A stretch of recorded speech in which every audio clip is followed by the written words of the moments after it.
fun with that. We got a couple of other things that we want to talk about. I will tell you that far, I will say a couple guys, one guy that's kind of caught my eye the first couple of days is Ben Ellefson. He's a North Dakota State guy, and as everybody knows, North Dakota State has won like 4,000 championships in a row. And here's one dude that's kind of interesting as a tight end, Ben Ellefson. He plays physical too, and it's like North Dakota State. Not only do they win, but you can tell that it's a really good football program. Derek Puska is another guy, a defensive end out of North Dakota State, is another guy that has kind of caught my eye here at the East-West Shrine game. A couple of positions there. I won't call tight end a need because of Gesicki there, but obviously at defensive end, Derek Puska has been outstanding. This morning in the East practices, I got to tell you, there's a kid from Arkansas, defensive tackle, McTelvin. I think it's a Game or a Regime. I'm not exactly sure how it's pronounced. I'm probably butchering it. But I got to tell you, that guy has an amazing motor. He tore it up today. He made some dudes feel really bad about themselves in the one-on-ones. Okay? I mean, that's one that, when I was watching it, and it was on a consistent basis on the one-on-ones. He kept winning battle after battle after battle. I was impressed with him. He's got personality too on top of all of that. He was a talker. But listen, if you can back it up, you can talk all you want. McTelvin Ajim is the kid, and if you get to see him on Saturday, he played on a really bad team in Arkansas. So a lot of people were kind of wondering, what player he is, and then they get to see him here kind of away from that situation. Kind of like next week, we'll see Jordan Love in a situation where he's with a lot of good players instead of with Utah State, which is not a really good team. And then we'll see if he can elevate his game amongst those kind of guys. And this guy, McTelvin, wow. Impressive. I got to tell you, impressive. It's one of those where you walk away going, okay, this guy has got the kind of motor that you want on your football team. So that is another guy that stood out to me. Joe Gaziano, Northwestern defensive lineman, another guy that I've enjoyed watching the first couple of days.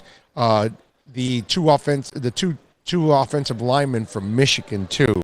One, John Runyon from Michigan. I know he's not considered the most athletic guy, and I saw him at times struggle a little bit with guys that are really quick. But I do like him overall, man. I think he's a guy that you might be able to work with. And then his teammate, Michael Onwenu, is a guard. Another guy that I thought he's been pretty consistent so far in the first couple of days.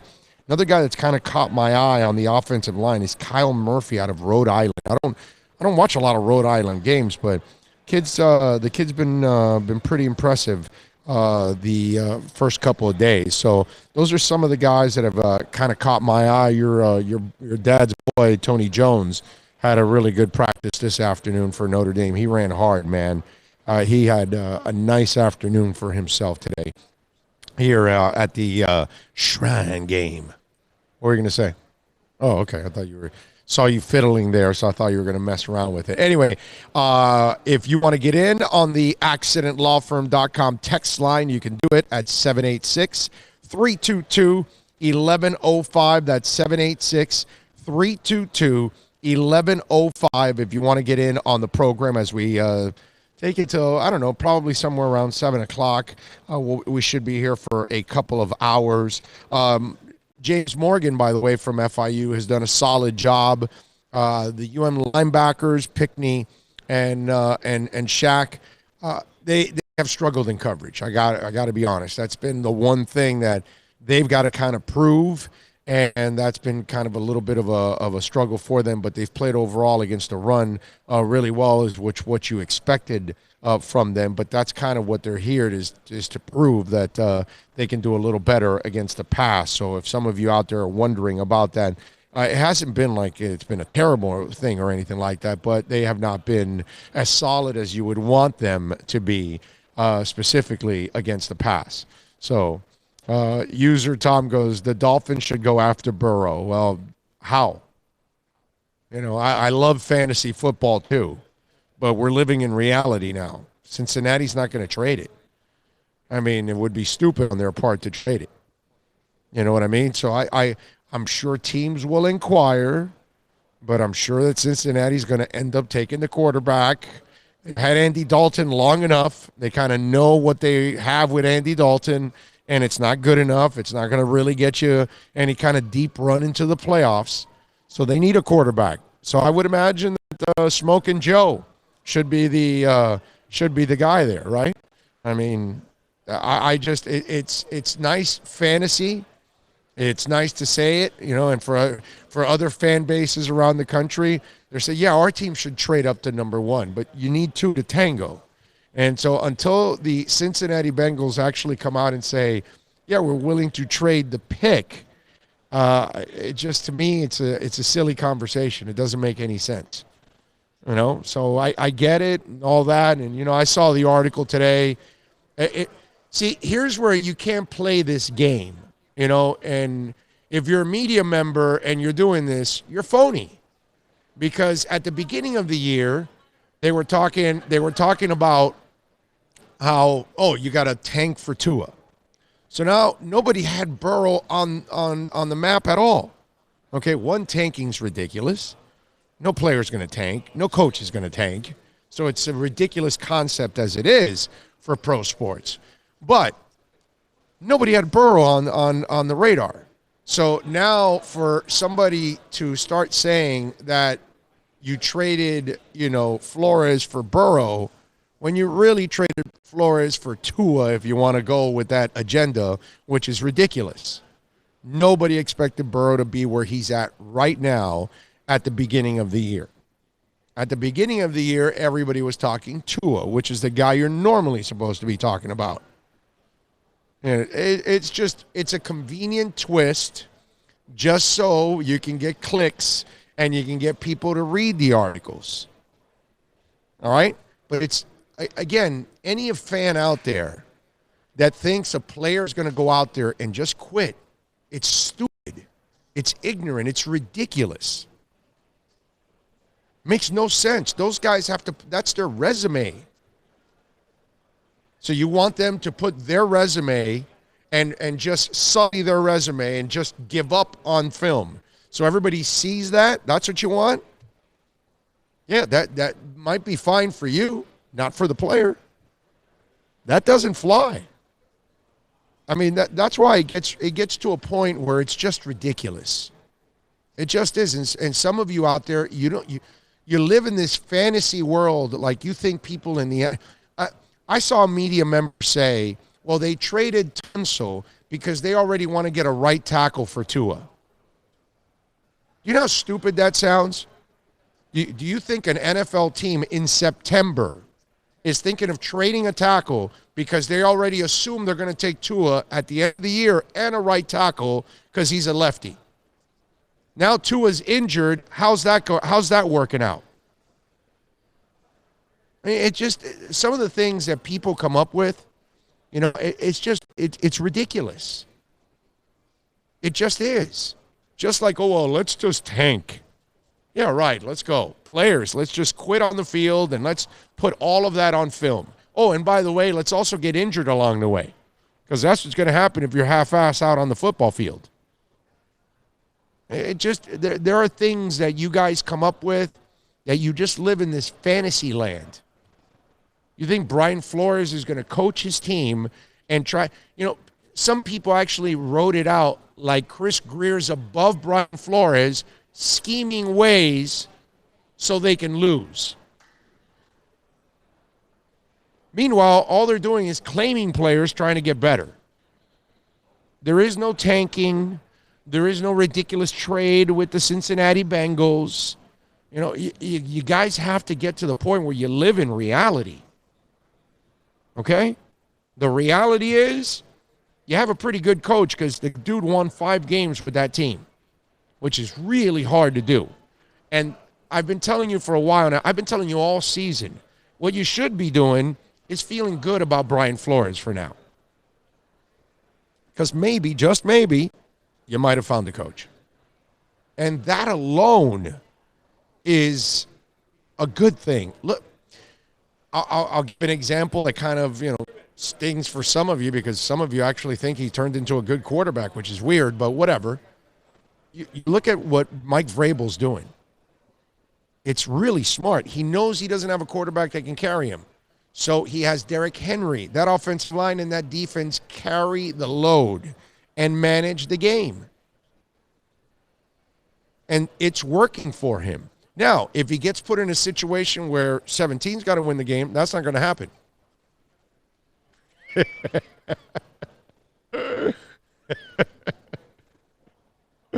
Having fun with somebody walking by. Anyway, so that's not going to happen. And Vrabel knows that. So you can't put that guy in a position where he has to carry you. And that's smart coaching. And that's what you if Flores is going to handle certain things like he did this year, you got to feel good about that. Okay, Eric Rowe can't play corner, but they figured out he can cover a tight end. That's coaching.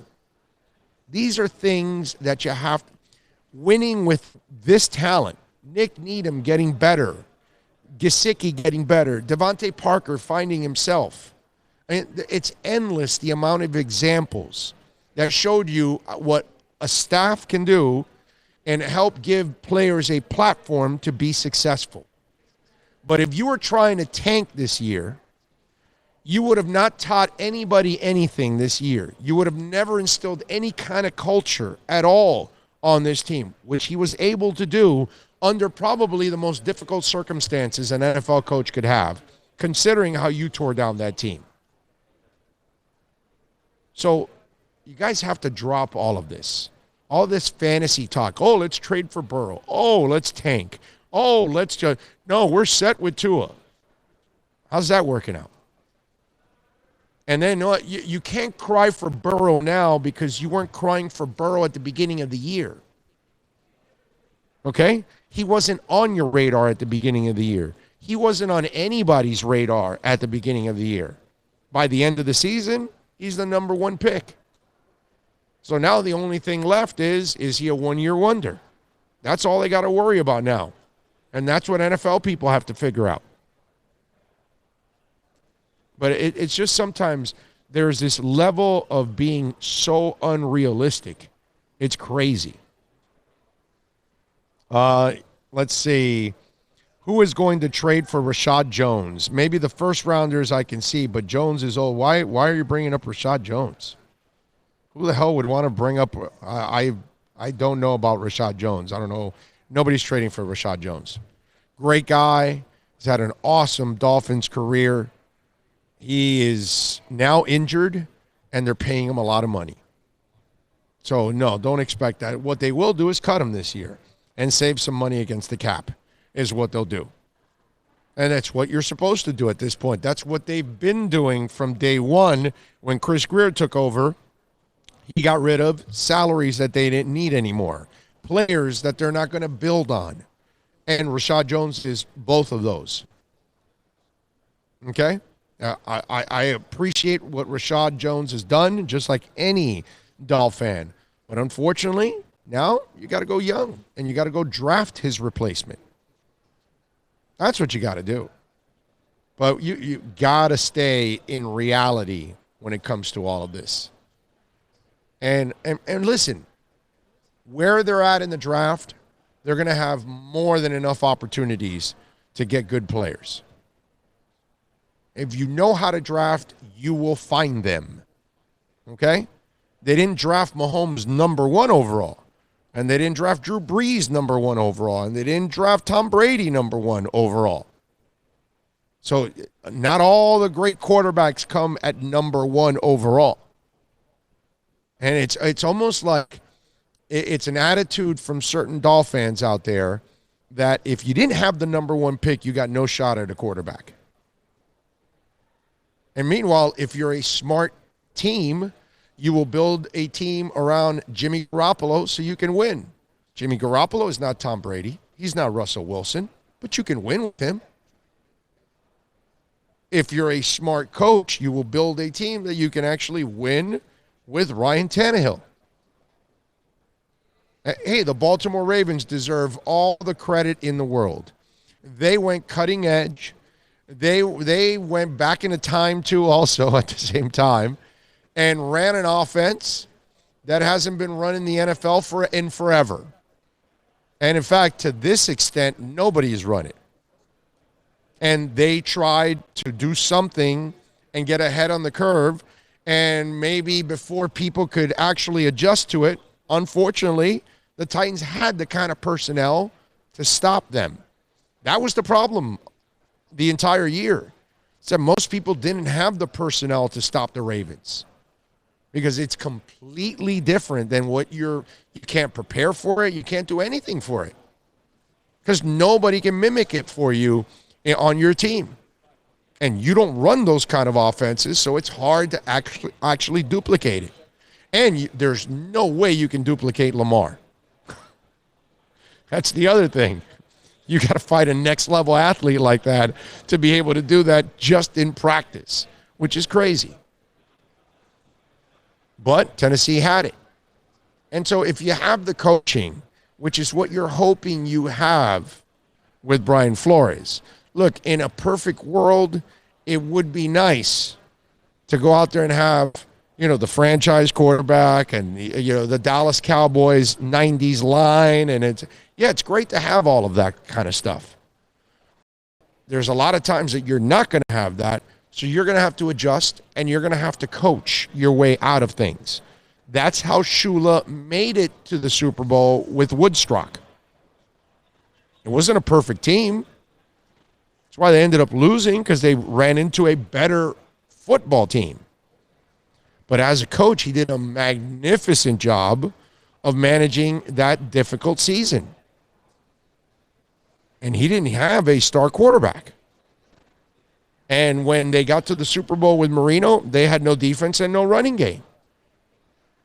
So it helps that when you do have coaching, okay, I mean, look at the Final Four that's left, right? You've got a game manager basically in Ryan Tannehill. You got a guy that's maybe slightly above game manager in Jimmy Garoppolo. Okay? What's it called? You have, who am I missing now? San Fran, Tennessee. Oh, Green Bay. You have you have a franchise guy there. Now that's a superstar. But their offensive running game is carrying them. Yeah, okay, but he's a superstar. Yeah. Oh, okay? No doubt. I mean, he's a superstar. And then who am I missing now? On the AFC side, and the Chiefs have a superstar young quarterback.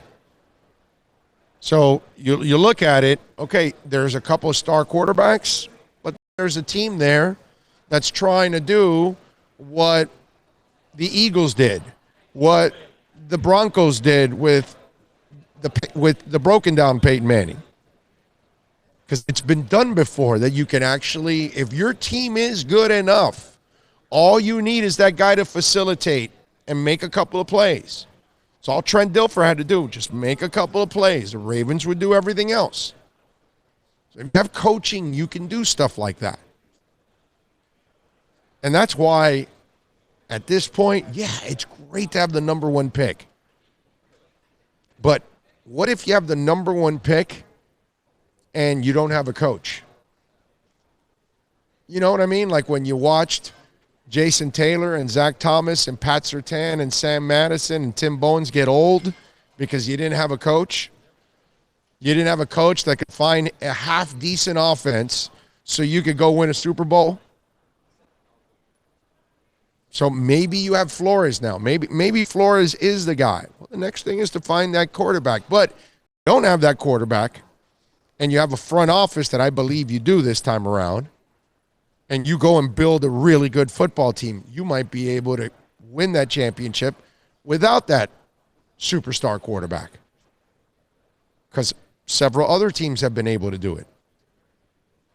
It's the idea that you think you're dead in the water because you don't have the number one pick is asinine. That you've got a team that has all the cap space in the world. They've got 14 draft picks this year. They'll probably roll some of those over into next year to have a second wave of more than 7 draft picks. And you got an opportunity of building one hell of a foundation. That's what you should be excited about instead of worried about all the other stuff that you can't control. You're not number 1, you're number 5. That's what you can control. You're not taking Joe Burrow. Okay? 5 is what you can control. That's what you need to focus in on. All this other stuff and worried about what Ryan Tannehill does in the playoffs, man, just be happy for the kid. Who cares? He wasn't the answer then. He's not the answer now for this Dolphins team. Do they have Derrick Henry on this team? Yeah. They do? Not us, no. Oh, okay. Do they have Taylor Lewan and all those offensive linemen? We don't. Do they have that defense? Of course not. I mean, okay, so then we're barely, professional level. Like I said, Ryan Tannehill doesn't even win 5 games for you this year with this team.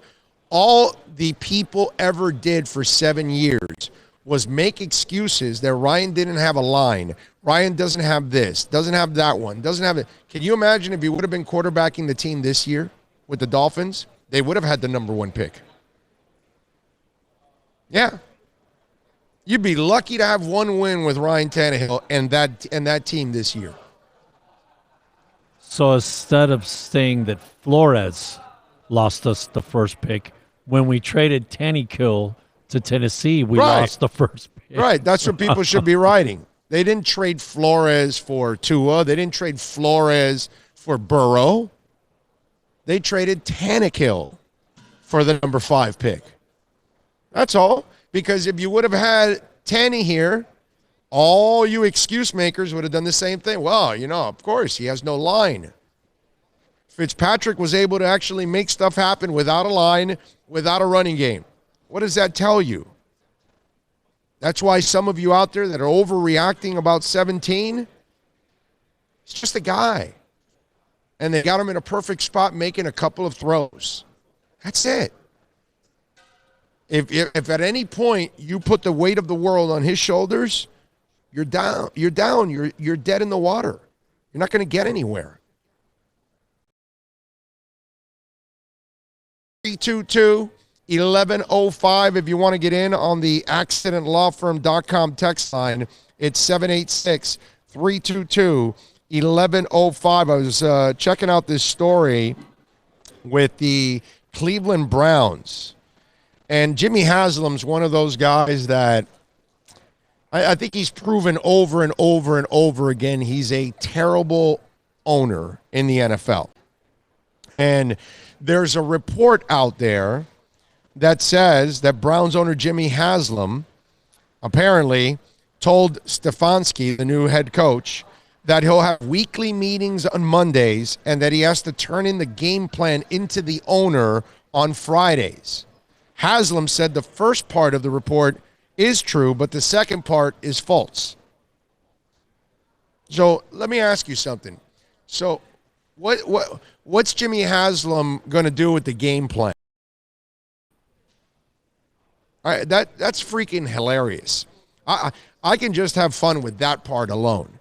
I don't even need to have the meeting with him about it on Monday or something along those lines. That's hilarious that the owner would ask you for the game plan. Is he actually going to understand it? How would you question it? Can you imagine yours truly, okay, going over to some coach and explaining to him what he needs to do? Are you out of your mind? Like, those people forgot more football than you and I will ever know. They see things that you and I will never see out there on the football field. Are they perfect? Of course not. But this is why the Cleveland Browns are the Cleveland Browns. Because you got an owner that would do something like this. Ask for the game plan on Fridays. I can't see the Rooneys doing that. You know what I'm saying? I just can't. You would respect your coach because, one, you're not a football guy. You're just an owner. It's not your place to be questioning game plan that you probably don't understand yourself. And look, I get it. There's only 32 of these jobs, so somebody's got to work for Mike Brown and somebody's got to work for Jimmy Haslam. I mean, they're going to take the job. The money's there, all that stuff, the chance at the experience.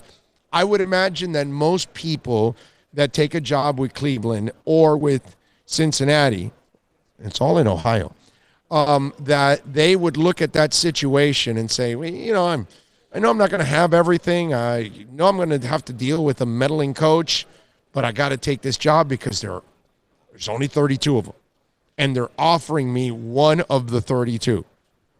So these guys will eventually get somebody to take the job.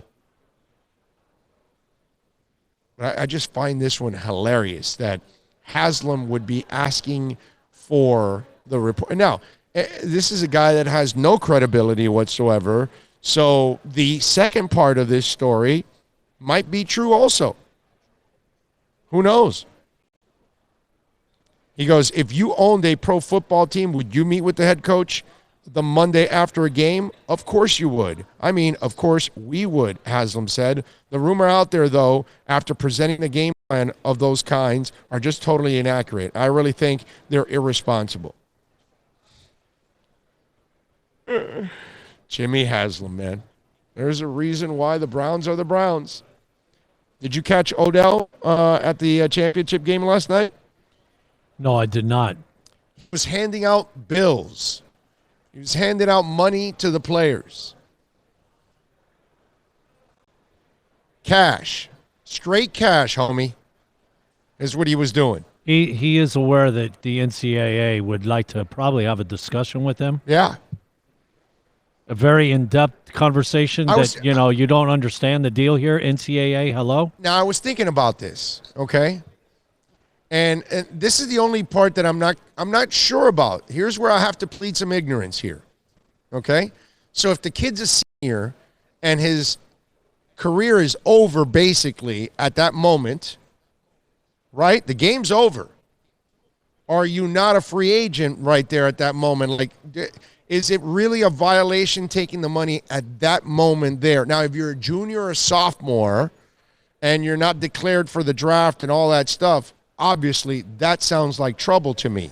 But I'm wondering if all the guys he was handing to were just seniors. I think he was actually handing it to Chase, if I'm correct. And Chase is he's a sophomore.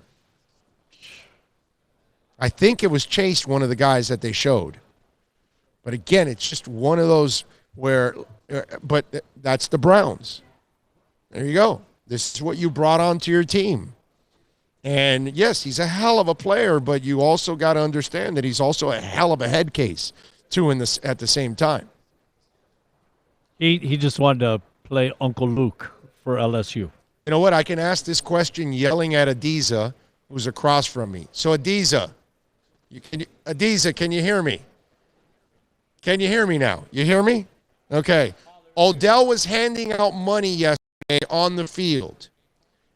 Is it a violation if he's handing it off to a senior at that moment because his career's over? No, right? Now, if it was a junior or a sophomore, we got some trouble. Okay. That's what I was figuring. So I don't know if Odell was handing it off to only seniors. Was he smart enough to do that? Or did he hand it off to juniors or sophomores? That's what I want to know. And more importantly, why doesn't he hand it off to me? Okay? I mean, I don't mind. You can give me some cash. Do you think for a second that Odell knows where this kid's a senior, this kid's a sophomore, this kid's you know what I mean? He's just passing out money. Yep.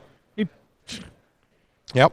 Uncle Joe says Big O and Miami Dolphin fans are left wondering about Ryan Tannehill. I don't know, Uncle Joe. If you're left wondering, you're pretty stupid. There's no wonder for me. You can have him, but I have nothing to do with his average to mediocre ass. He's living a charmed life this year.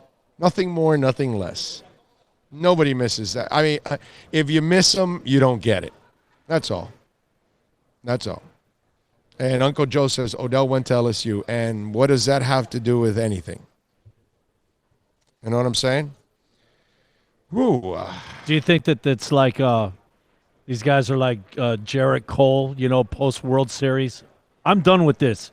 Takes the Astro hat off, give me the money. I don't know the ins and outs of it all, but I would figure if you are a senior, it may not be the worst thing in the world if you're taking that money. Now, if you're a junior or a sophomore, that might be problems for LSU. You know what I mean? So that's where I would. These guys really don't think at all, Mm-hmm. Maybe they just act and do, and you can do whatever you want. No ramifications. That's why they ended up where they're at, the Browns this past year, because of the clowns that they had on that team. That's exactly it. And led by the top clown, which is Jimmy Haslam, a guy that really should not be an owner of a football team. Hey, seriously, you're the owner. I get, where I get not questioning a game plan or anything like that. Not questioning a game plan, but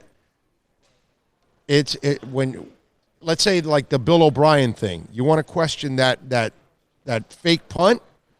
I get that, but you're gonna tell the coach to hand you the game plan on Friday so you can look at it before you go into the game. That's got to be as uncomfortable as possible for us. 786-322-1105. That's 786-322-1105 if you want to get in on the program as we take you, of course, till about 7. I think we're going to have a guest here trying to figure out what we have going on here right now as a guest. Bill's working it right now as we speak. Let's see. Ty, yes, good evening. Good evening to all of you out there. Yes? We have Bryce Hoff. Oh, okay. Okay, linebacker from Memphis. Okay. Have a seat, Bryce. Let's have some fun, man. How you doing? You doing all right? Well, let's get you over on the mic here. Let's get you going. Okay. All right, man. So how you feeling first and foremost? Wait a minute. I don't hear the mic here. There we go. Yeah, I feel great. Okay, there you go. So talk to me a little bit about the experience of being here, and do you get nervous having to deal with all the NFL people? Because I'm sure you guys don't get nervous when, jerky media people or fans are in the stands. That's normal for you. You've been doing that for a while. But when you have the ultimate critical eyes watching you, walk us through that. From my perspective, I really just see it as coming out here and being my true self and just really being authentic with everyone out here scouting me and my abilities and my personality. So I just come out here and I just do me. So I really don't get nervous. Okay, all right. So what do you do to prepare to play football? How do you take yourself out? How do you get yourself prepared for all this kind of stuff or a game? For me, I really just stretch, make sure I'm flexible, loose, and I listen to music to calm my nerves a bit and just get in the zone. All right, and so far, how do you feel you've measured up? I feel like I've done pretty well these first 2 days. I'm really hard on myself, so I know I can always get better, but I feel like these first 2 days are going well. Memphis is, a team that's on the rise now Yes, over the sir. last couple of years in football. You got to like, Bryce, what you guys have been able to do and been able to build up there. Yes, sir. Coming in, it was really just a culture change, and everybody just got on board and really started doing things for the better, holding each other accountable, and really just working hard. So this season was really a showcase for how much better we've gotten over the years. And you guys are becoming like running back you now. Yeah, kind of. Huh? Tons of good running backs. Yeah, there's one here now, right? You got don't you got a teammate here? Is it here Uh, or next week? Where is it? he's next week at Yeah, the he's Senior next week at Bowl. the Senior Bowl. Yes, sir. I Antonio know. Gibson. Yeah, yeah, Yes, yeah. sir. Yeah, that's so what's in the water in Memphis that you guys are getting all these running backs now, I man? couldn't tell you. Huh? Just good coaches, I would say, and Yeah. they're good at scouting good talent too. So When you're turning a program around like you guys have over the last couple of years, what's that feeling like of knowing that you're gaining that respect around the country? oh, it's a really good feeling just seeing how your hard work is starting to translate over to the field and how people are starting to respect you more around the country, really. We've gotten multiple opportunities to showcase our abilities on national stages, like College Game Day. We've had the primetime game multiple weekends in a row, so it was a really good feeling to go out and show people what we've done behind the scenes. So Bryce, what convinces you can play at the next level? Really just my work ethic. Seeing how hard work really pays off over the years, as far as getting bigger, faster, stronger, working better technique.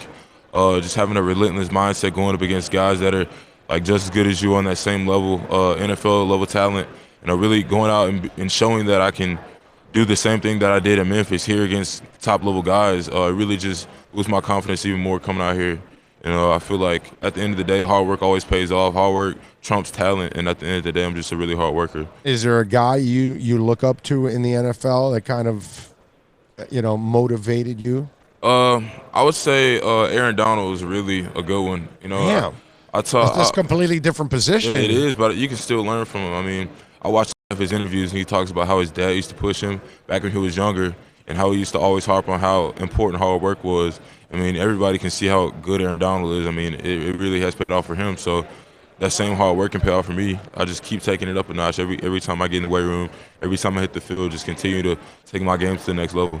Bryce, do you realize, because there's a lot of young guys sometimes that you're all blessed, because obviously the good Lord blessed you with the ability to play this game and play it at a high level, but it's the guy that knows that mentally and also knows how to take care of himself off the field, the guy that works the hardest in that film room, the guy that prepares the hardest, is usually the guys that succeed in the NFL, the guys that are willing to work and get the knowledge. It's not so much the physical ability. You're kind of almost tapped out at that point. You know what I mean? In physical ability.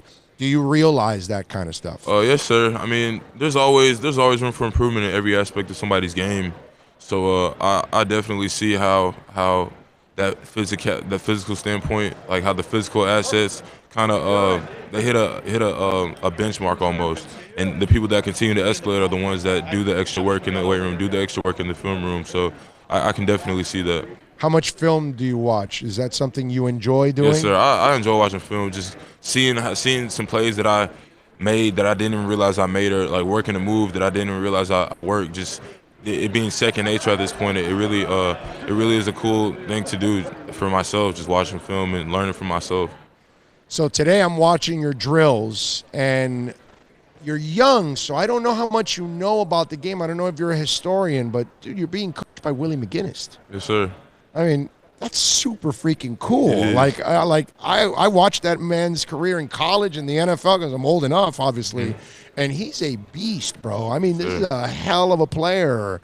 Do you realize that? Do you Yes, know sir, about I him? do. They introduced him to us before we started doing everything. So did you Google him? What'd you do? No, sir. YouTube?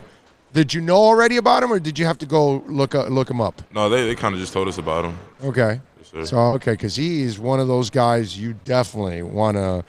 He still looks like he can play too, huh? How about sir. that? How about that? He said that's amazing. So, talk a little bit about the challenge this week for you. What are you trying to accomplish? What's the knock that Bryce Huff is trying to shake that people say?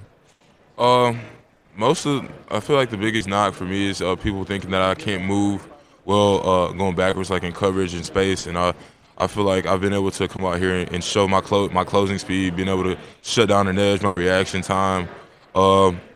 Really, they haven't moved me to middle linebacker yet this week. I don't know if they will or not, but if they do, that'll be another opportunity to show something that people don't think I can do. But for now, I'm just gonna continue to dominate the edge, and when that time comes, whether it be at the combine or a pro day, showing my coverage skills and showing my ability to open my hips and really move and cover some ground, that's when I'll take advantage of that. So. Who's been impressive for you out of the tight ends and the running backs coming out of the backfield catching passes? I honestly can tell you, I'm more of a rush and outside linebacker up in the front. Right. So I'm not really in the coverage. Not yet, right? Not yet, no, okay, sir. all right. Because the North Dakota State tight end, that kid's been impressive, man. The first couple of days. Yes, sir. I feel like the one. So I was wondering if you've noticed it. That's why. Yes, I did notice him, and also the guy from Tennessee. Yes, is pretty good. He's physical for a tight end for sure, and I haven't seen him in the passing game much, but when I've gone against him, he is a physical guy for a tight end. Did it look like Tony Jones had a good day today from Notre Dame? The Notre Dame running back? Oh, I didn't see him. You didn't notice him? No, sir. I think some scouts were talking to a guy from Notre Dame, so it might have been him, but yes, sir. Hey, that's the other thing, Bryce, right? You don't know everybody. Yes, sir, it's only like day 2, you know, that you've been dealing with people. Bryce, thank you for taking some time, no man. problem. We really wish you the best, man, and hope all your dreams come alive, my man. Yes, sir, thank you. You got it. There you go, Bryce Huff, of course, from Memphis, linebacker. Thank you, Bryce. Appreciate you, man. Thank you, sir. You got it. Bryce Huff, man. Good stuff there, as always. Talking a little draft with Bryce. Appreciate it. Let's do this. Let's take a quick break. We'll come back on the other side. If you want to get in, it's really simple. You can reach out to us on the accidentlawfirm.com text line 786-322-1105. That's 786-322-1105. If you want to get in on the program, you can also reach out to us on Instagram at Big O Radio Show. And, of course, you can follow the program on Spotify, Stitcher, Google Play, iTunes, SoundCloud at Big O Radio Show. Let's take a quick break before we do that. Choice Mortgage Bank, Michael Kodsey. They can get you into state rates under 3.5%. What are you waiting for? Grab the phone. Call the owner right now, Michael Kodsey, 561-441-2730. And what you're going to love about it is that they do it all from wholesale, conventional, residential loans, condo loans, reverse mortgages, jumbo loans, FHA, VA loans. Call them right now for a free qualification and consultation, 561-441-2730. Plus tax, tech title. It includes $8.99 dealer fee on approved credit offers and 11/10/19. Over 1,500 Toyotas are on the ground, and truckloads of new 2020 Toyotas just keep on coming. To eliminate all 2019 models, Toyota of Hollywood is holding the ultimate 2019 model year changeover event. Make us an offer, any offer, and you can buy a Toyota at up to 50% less than their original MSRP when new and used. 50% less. A pre-owned 2019 RAV4, not $30,000, $19,775. A pre-owned 2019 Camry LE, not $26,000, $17,775. A pre-owned 2019 Corolla LE, not $22,000, $12,775. Pay up to 50% less at Toyota of Hollywood, the #1 volume Toyota dealer, based on total retail sales of new Toyotas in the Southeast region for 2014 to 2018 per SET. 441 between Hollywood Boulevard and Sheridan Street. Open till midnight.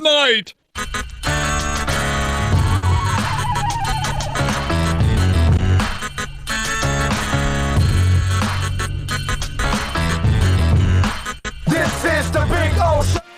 Thinking about buying or refinancing a home? Act now. Home values are ticking up. Don't put off making a move any longer. Call Michael Kodsey now at Choice Mortgage Bank, 561-441-2730, while mortgage interest rates are still at historical lows. Call now to get pre-approved and buy your dream home. If you're currently paying over $800 a month for rent, call 561-441-2730 now, before interest rates go up. Down payments as low as 3.5%. Veterans may qualify for no money down. If you own a home, but you're upside down, Michael Kodsey can help. If you're being denied by your bank or your loan process is taking too long, call 561-441-2730. Act now while fixed rates are still under 3.5%. Offices in Boca and Boynton Beach. Rates and terms subject to change daily without notice. Equal housing lender. NMLS 122081. No one expects to get into a crash, but I expect you to go to accidentlawfirm.com if you do. Make sure when hiring a driver, you go through a rideshare app so that you can be covered by the insurance, which can be up to $1 million, whether you're a passenger or a driver. In other words, don't try to save a few bucks by paying cash instead of going through the app. I'm attorney Bobby Nunez from Nunez Law in Miami, and we're here to help you through the process. Go to accidentlawfirm.com for a free consultation from me, Bobby Nunez. That's accidentlawfirm.com. America's safest and best-selling compact luxury SUV is at Acura of Pembroke Pines, and this is how we do it. RDX, $339 a month at Acura of Pembroke Pines, the #1 volume Acura dealer.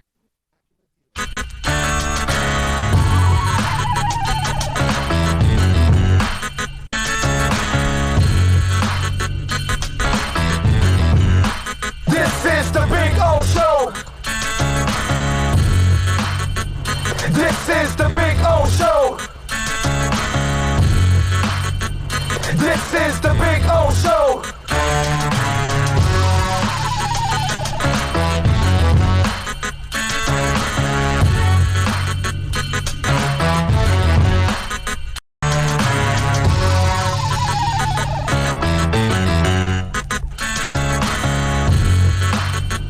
This is the Big O Show. This is the Big O Show. This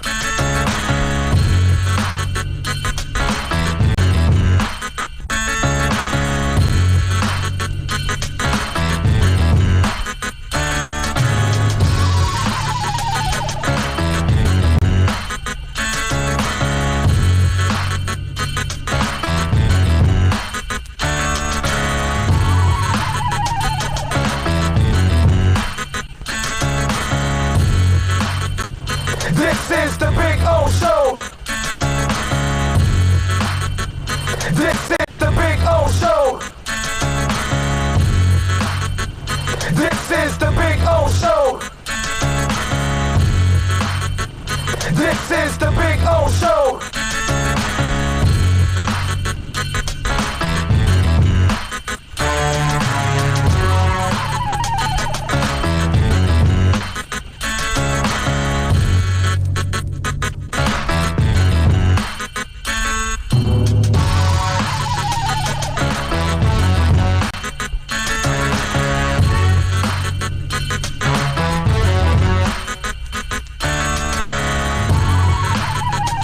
Alrighty, it is time. We continue with our second hour. John Reed from Penn State, the cornerback, is kind enough to join us now on the program. You can catch him on the East team on Saturday for the broadcast. So, John, so far, first 2 days, good, not good, happy, unhappy? How's your play? It's been a lot of fun. They're kind of letting me, I feel like, show my versatility out here a little bit.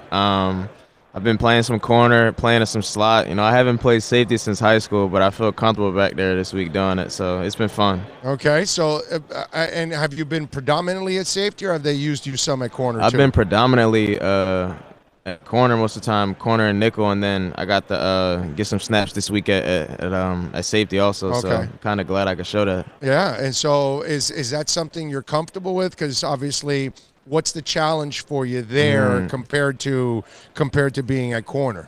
I mean, I'm definitely comfortable doing it. I'm fine playing pretty much anywhere in the secondary.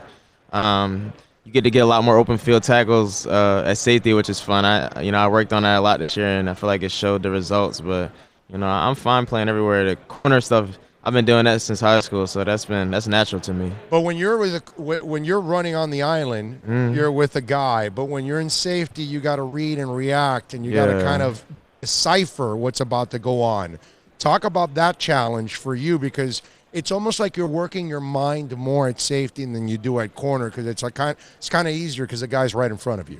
Yeah, most definitely, especially being back in the middle of the field. There's definitely a lot more going on, but that quarterback's eyes, his shoulders specifically, are really going to tell you where that ball's gone.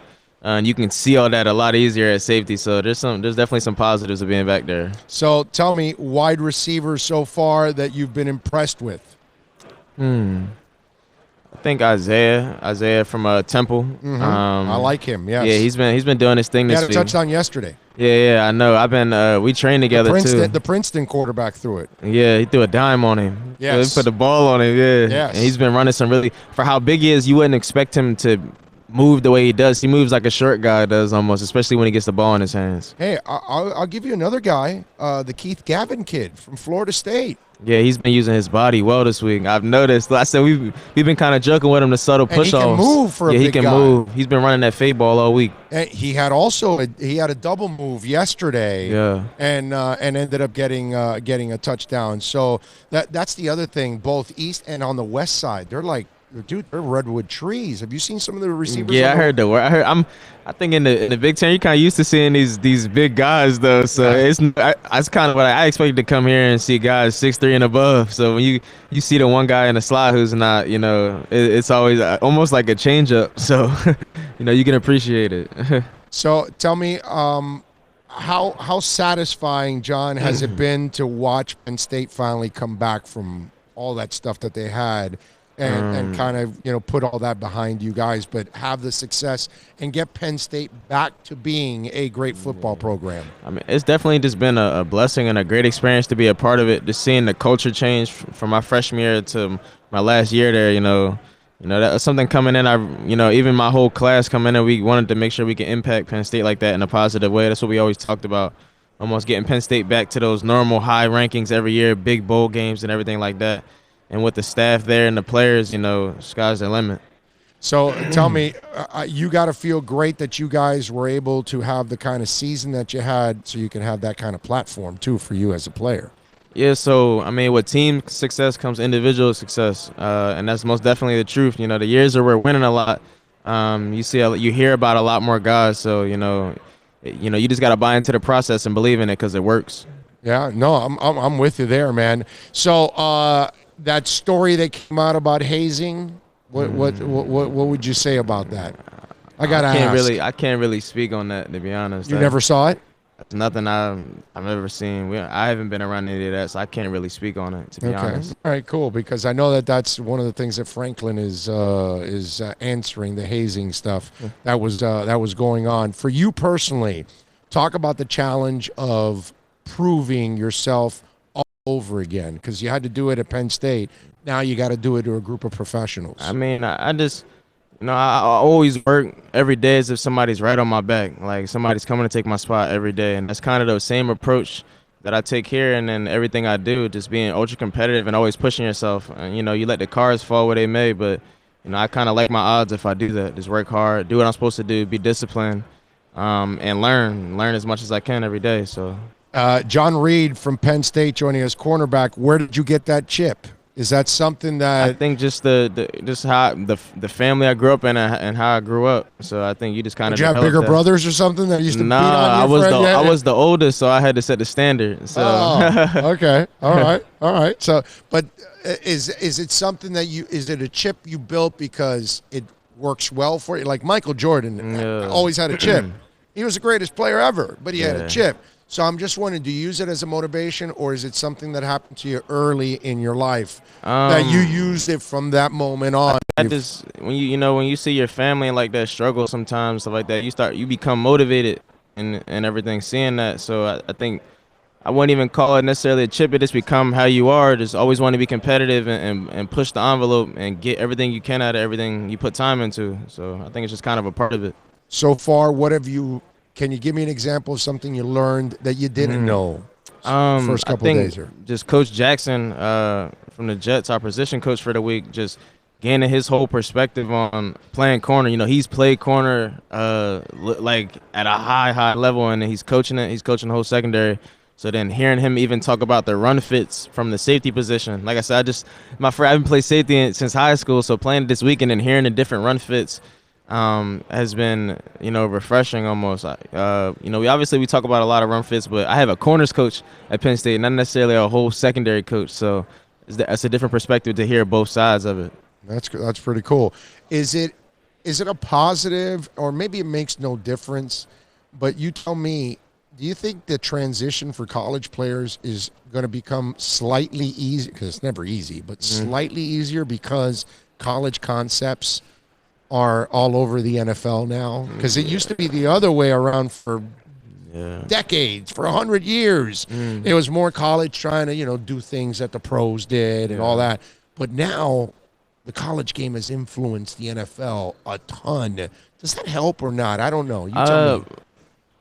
I think it does help, just Like especially when you're picking up the playbooks. I think it was funny, even a lot of guys in our room were saying, "Yeah, we have the same call in college." So stuff like that, it makes it easier if you've played something similar before, that you can kind of gain an idea of it from maybe a past concept. It'll help ease the transition, especially for the playbook. So I think it helps. On the mental side. Most definitely on the mental side. Certainly not going to be physical. Physical, yeah. These receivers are getting out of the route in one step in the NFL, so that's a big difference. Yeah, big time. And, once you get to the NFL, those are grown men playing for checks. Yeah, and they got kids at home. They got kids, a family. Yeah. Some guys got multiple women. And John, you got to learn that's really expensive, bro. That's really, really expensive. Don't spend your money there. I'm good. I'm smart with my money. I got good people around me, so I'm good. There you go. Yeah, Jim's a good dude, man. I've known Jim for a long, long time. So, tell me this week, what besides showing the safety, if you're showing that versatility, is there a knock that you're trying to prove to people that they're wrong? I think some guys had questions about my footwork and my explosiveness, and I feel like I'm showing that every day in practice what I could do with that, and my ability to play man. I feel like I'm showing a lot of things this week, whether there were questions or not. I came out here to learn. It's a unique experience where you get to get coached by an NFL coaching staff and to get better, and I'm just taking advantage of that because, ultimately your goal is to go to the NFL and do extremely well there. So, I'm just trying to learn and become the best player I can in this time that we got right here with these great coaches. John, how do you not think about the draft? The day you're going to get picked, okay, whether it's the first, second, or third day that you get drafted. But my point is, how do you not think about that moment? Because it's got to be something you've been dreaming about forever. I think you just focus on the process. You take everything day by day. It sounds funny, but even in our program in college, my program in high school, that's what I'm used to hearing. I'm used to hearing the process, focus on today, worry about today. And that'll have the results take care of themselves. You really can't control the outcome a lot of times, but you can control your preparation, your work ethic. There's certain things you can control, and those are the things you worry about. How exciting is it thinking about the fact that you're this much closer to your dream? And the fact that you're here means you're closer to your – because if you're not invited to any of these bowl games – yeah, it's a bit harder. That's a little harder because then you start to think, am I going to get invited to the Combine next? And if you don't get invited, then those are opportunities that players lose along the way that they don't have. You're blessed. You have that opportunity. You're that much closer to your dream, man. Yeah, it feels so good to even be talking about it because, it's even right now to say, that I'm not in college anymore. I was there for so long. So it's truly a blessing, and I feel like it's a testament to the people I've been blessed to have around me going through this whole process, growing up to high school to college, the coaches, the people I run into, unique experiences like this that have kind of helped me to get here. And, I'm just really grateful for, the people I've been able to meet and have helped me to grow as a person. So John, when you think about being in the NFL, right, did you ever imagine I know you want to play for all 32. I get all of that. But what was your imagination when you were a kid? Who were you imagining to be on what team? It wasn't necessarily a team. It was but an individual that's on a team, I'm saying. Yeah, so, when I was a kid, I grew up like a Michael Vick. So I always just dreamed of just being an explosive player. I wanted to make those big plays and stuff like that. So when I was in the backyard and people were counting down to 3 points to shoot the basketball, I was in the backyard juking imaginary people with the ball in my hand and stuff like that, trying to score the game-winning touchdown. So that's just kind of how I imagined it, I guess, as a kid. That is awesome. John Reid from Penn State, cornerback. You will hear his name in the April draft, and that's when your dream will come alive, my friend. John, thank you for taking some time, man. We really appreciate it. I appreciate the opportunity. Thank you. You got it. There you go. John Reid from Penn State, man. Good stuff. Thank you, John. Thank you. Thank you. All right. If you want to get in, it's really simple. 786-322-1105. That's 786-322-1105. 1105. If you want to get in on the accidentlawfirm.com text line, you can also reach out to us on Twitter at Big O Show. Yes. We have Kelly Bryant, but we're about at an hour. Do you want to take a break and bring Kelly on, or No, yeah, let's do it? Take a 1 minute break. Take a 1 minute break. And then we go with Kelly Bryant right now. Okay, let's do Kelly it. Bryant will join us from Missouri. He sits down and joins us next.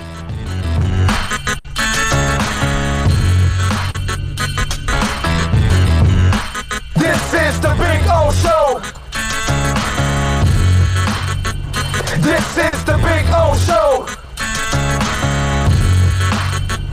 This is the Big O Show.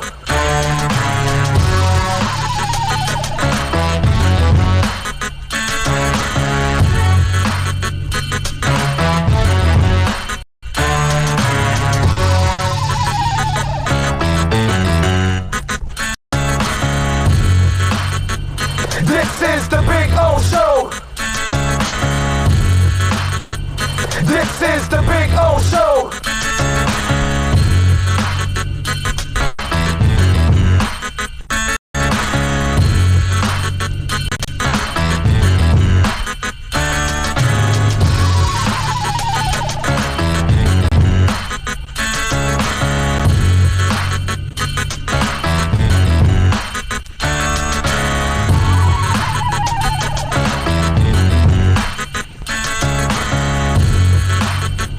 This is the Big O Show. This is the Big O Show. This is the Big O Show.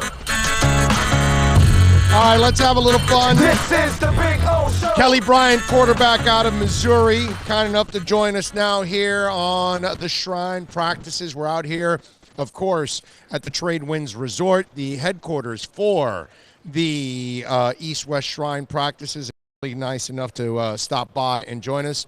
First of all, how you feeling, Kelly? I'm feeling good. Finally get down here to some good weather, out here in Tampa. I've just been enjoying the whole process, just getting ready for, the draft and just trying to take one day at a time. So the challenge now of proving yourself to pros, how do you take that challenge on this week? What kind of an attitude do you use for that? I'm going to take the same approach I had, entering the season. Like I said, just take one day at a time, just find something to get better at, just be a sponge, just try to soak in as much information, with all these coaches out here. It's just being around a great group of guys, being, representing their program and, just being able to, go to practice with them and, work against them. So just find a way to perfect my craft, whether it's on the field, off the field. Okay, so what are you proving? What are you trying to prove to people this week? I can play the position. I just feel like, my style of play, it's kind of, where the game is going. Just being able to, make plays outside the pocket with your legs, and just being able to extend and make throws downfield, but also being able to stand in the pocket and deliver, strike. Just go through my progressions and just being able to show people I'm comfortable being on the center. It's something new, and I haven't done much, my entire career. So, just along those lines. And I know that's where the game – I know that's where they're trying to lead the game. I just don't think this is going to be long a shelf life that's going to be long, because you tell me, Kelly, I got a problem with a quarterback running 200 times in the NFL. I think you will not have a long – eventually, Haloti Ngata caught up to RG3. Okay, Haloti Ngata weighs 340 pounds. Yeah. And he ended his run as at that quarterback spot like that. I fear that the guys that want to lean on the run eventually will not have a long career, and if you don't learn how to beat people from the pocket, you will not survive long term in the NFL. Definitely, for sure. Just being a little mobile, that's just the biggest thing. You don't have to be just a guy that's gonna run. Like I said, you just got to be able to, make those throws in the pocket. They're asking you. You just can't just buy time. Exactly. You just can't. Be your first instinct just to, run. And whether it's your natural ability or not. You got to be able to be a complete player, especially at that position of quarterback. Because I feel like when I see athletic quarterbacks, I feel like you need to look at Russell Wilson. Not Lamar, because as much as Lamar was, fabulous to watch, it was amazing to watch what he was going to do.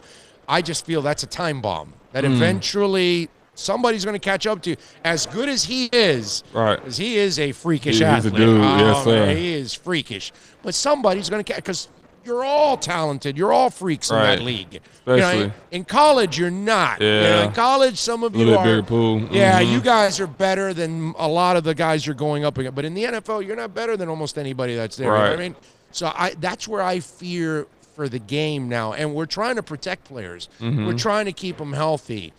The quarterback position is so precious. Yeah. I don't want my guy running 200 times a game. Only come a dime a dozen. Right, Yes, sir. because Russell knows how to avoid contact. Right. He's like a master at that. He is. You know yes, what sir. I mean? So, Definitely. So talk to me about how you walk that fine line that you maybe don't want to go to the extreme of Lamar, Mhm. but you got to try to find to be more like Russell Wilson. It just find, like you said, finding that balance. I just think the biggest thing just come with experience. Especially at that level, just getting as many reps and just like you said, just watching other guys like Russell and Deshaun.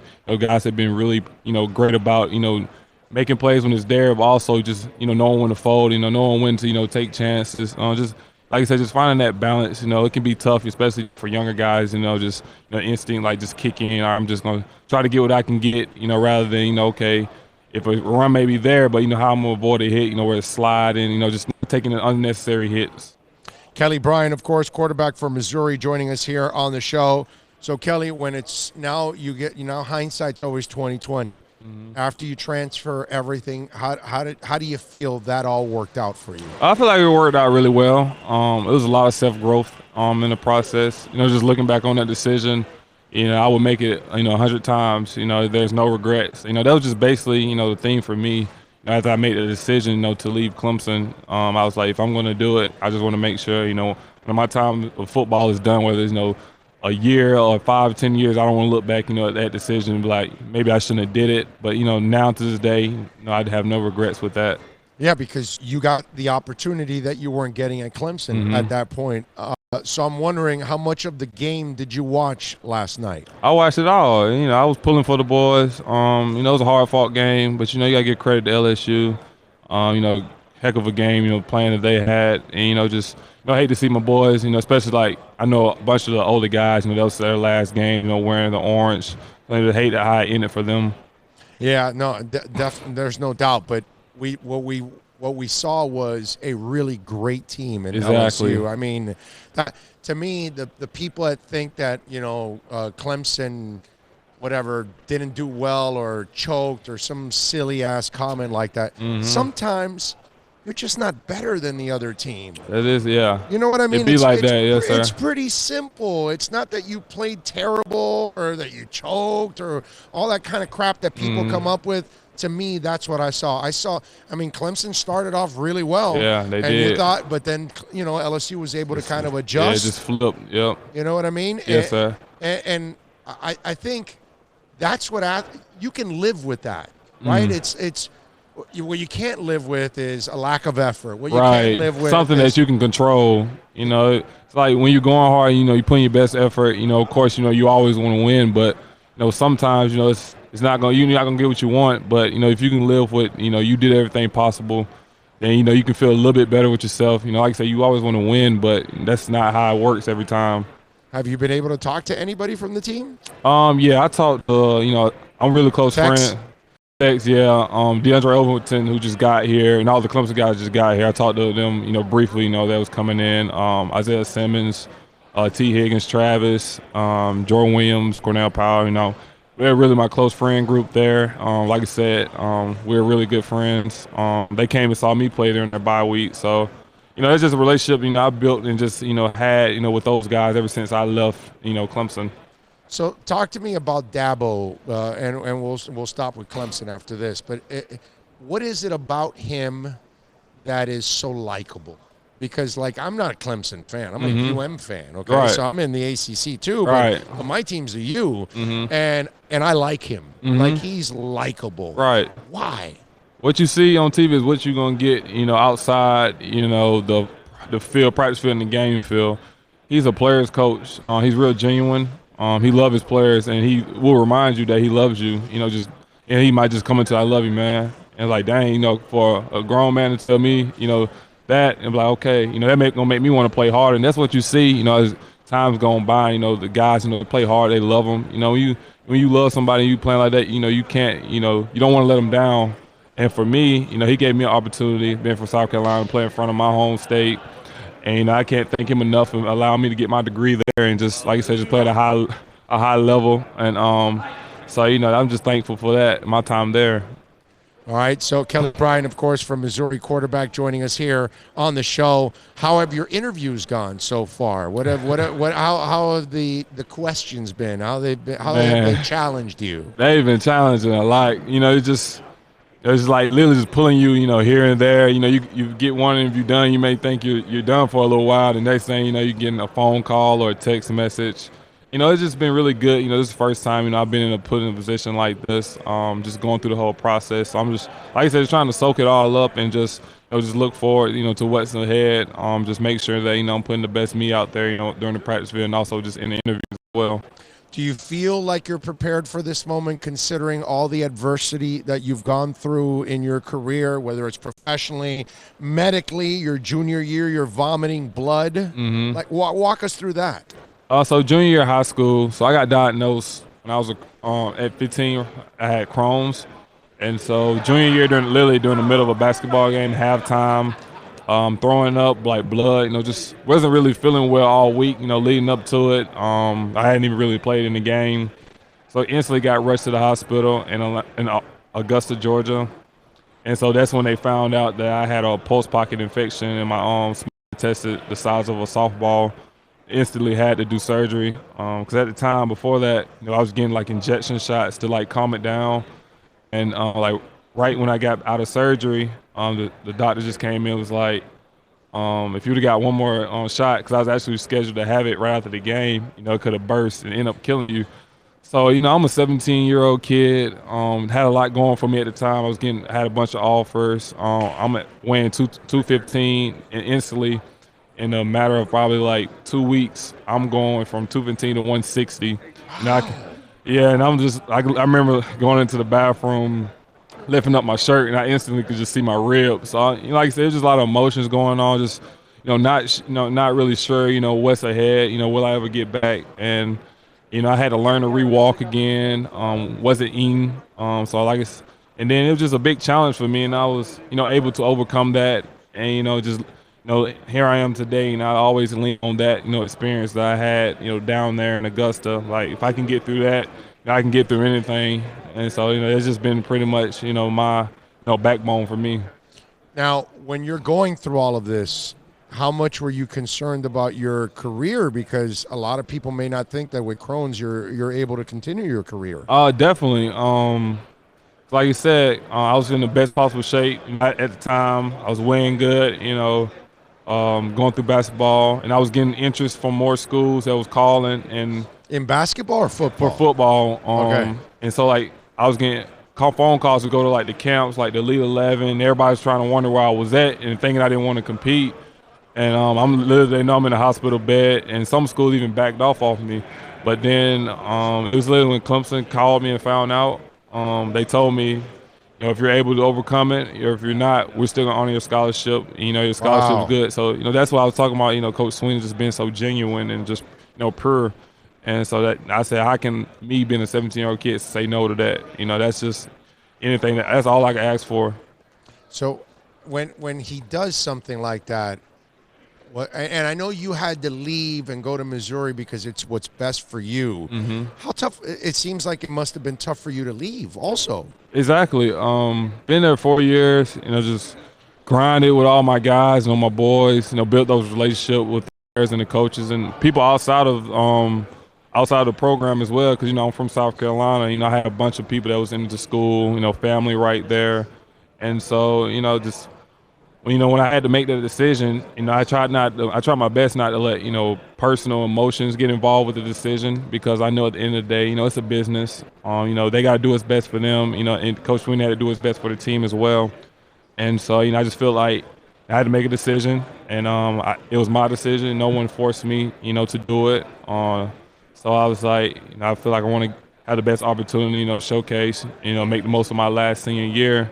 And, so that's why, I just decided, it's best for me just to take the red shirt, and just thankful for the NCAA putting that rule into play, my last senior year. So Kelly will wrap it up with this. Kelly Bryant, of course, quarterback for Missouri. Where do you go after this to continue your preparation? Just keep training. Where? Where do you go? I'm at MJP in Frisco. Okay. Yes, sir. So just back training, back to the drawing board. Just take what when I'm finished here, just take, what the coaches told me, what to work on, what I'm doing well, and just go from there and just get ready for what's next. South Carolina to San Francisco. Wow. Damn, you're far from home. Yeah, it's a while. But it's a beautiful city. I lived there for a while, Mm-hmm. and that's a really nice place, man. Yeah. It's like the only other place that I would probably live outside of South Florida. Gotcha. I think I'm blessed in Miami. But it don't get better than that. Yeah, but San Fran is, man, Northern California. Yeah. It's different than Southern California. Right. Like Southern California, I don't mind visiting. Not for long. Northern California, You can stay. I can live. Mm-hmm. I can live there. That's for sure, man. So wish you the best, man. Yes, Kelly, sir. thank you very much. You sound like you're focused, and hopefully everything works out. Lord knows you've been through hell and back, man. Yes, sir. So you're tested, baby. Exactly. All right, you be good. Bless Yes, you, sir. man. Thank you for having me. Thank you. There you go. Kelly Bryant, man. You got it, baby. Be good. Quarterback from Missouri, kind enough to join us now on the program. All right, we are ready to rock, man. Jordan Glasgow, right? Is it Jordan's going to join us now? We ready? All right, let's go, Jordan. Let's rock, baby, from Michigan. Jordan, how you doing, my man? Great. How are you? There we go. All right, we got Jordan Glasgow, by the way. So, Jordan, for you, you've got to live up to something here because you got two brothers in the NFL, right? Yeah, that's correct. All right, so do they bust your balls like, dude, you better make it here, or we're going to laugh at you, we're going to pick on you for the rest of your life? You are the younger brother. Yeah, I mean, obviously, they both achieved a lot so far. They've both made it in the NFL up to this point. One's going on a second contract, one's going into his fourth year, and, hopefully, he has a good fourth year. And obviously, yeah, they kind of bust my balls a little bit, but they've always done that. They. Well, that's what brothers are for, man. Come on. They went. This is my brother, and I bust his balls all the time. They went to Michigan before me when I was still in high school, and they were saying about, how much more successful they are than me. I mean, yeah, I'm 3 years younger than you. Like, I'm not going to be more successful than an NFL player when I'm still in college, but. They always joke around with me about that, and hopefully it's my turn to be as successful as they are. Well, okay, but see here's where I don't have any listening devices on you, but I bet you've told them I'm going to end up being a better NFL player than both of you guys. I mean, you have, right? I don't know about that. In some respects, in some parts of the game, I have an opportunity to make an impact. I think. It's pretty difficult. I know that my brother's going into, free agency, or he's coming up on a second contract, and he's considered one of the best centers or / guards in free agency. So, I mean, that's pretty hard to beat in terms of, competing with your older brother. But, I look forward to, trying to. All right, so how come you didn't end up as big as him? Just out of curiosity. So... my oldest brother, Graham, which is the offensive lineman, he's 6'7", 315. Yes. I don't know his weight. Obviously, it fluctuates. And then my other brother, who's the D lineman for the Bengals, is 6'3.5", 300. Probably a little bit more. So I'm 3.5 inches shorter than him. And 80 pounds less, 70 pounds less. I was going to say 100, yeah. Yeah, I don't know about 100. That's a little much. Pretty close. But as the line went on, we just got shorter and I guess more athletic. But okay, so what you get your mom's side? Is that what it is? I mean, my mom's taller than me, actually. Wow. So, yeah. Wow. So wait a minute. How tall is your dad? My dad's 6'2.5". And your mom is? My mom is 6'1.5". Wow. Was she an athlete? Nah. Okay, all right. Nah. But that's a tall woman, dude. Yeah, she's tall. No, she could have played basketball. I know. She really missed out. But yeah. she said that women didn't opportunity to play sports back then. Yeah, no, yeah, it was a different world back then. Yeah, she wasn't going to make a living. No, she could have played some sports, but it would have ended like in college or something like that. Now it's it's a good thing that now women have so many more opportunities in sports. There's no doubt about that. Jordan Glasgow, by the way, from Michigan, joining us here on the program. By the way, you've got several of your boys here, and I got to tell you something. You two linemen, I like those guys, man. Yeah, I like what they've done. Runyon and what is it? I'm going to butcher his name. Onwenu.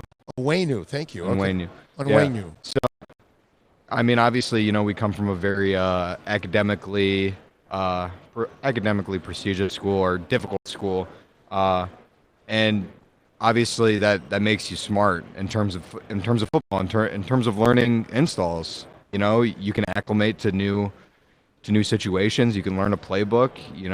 They go through academic stressors and mental stressors every day with school, more so than a lot of individuals at a lot of other schools. So that just puts them in a better opportunity for something like this, where you got to learn a playbook as quickly as possible, and you gotta produce. All right. So let me ask you, for you, the transition now when you look at the pro concepts, and now that college has influenced it so much, how much change is there, or is there that much change? I mean, there are a lot of different schemes in the NFL in terms of what teams want to do defensively.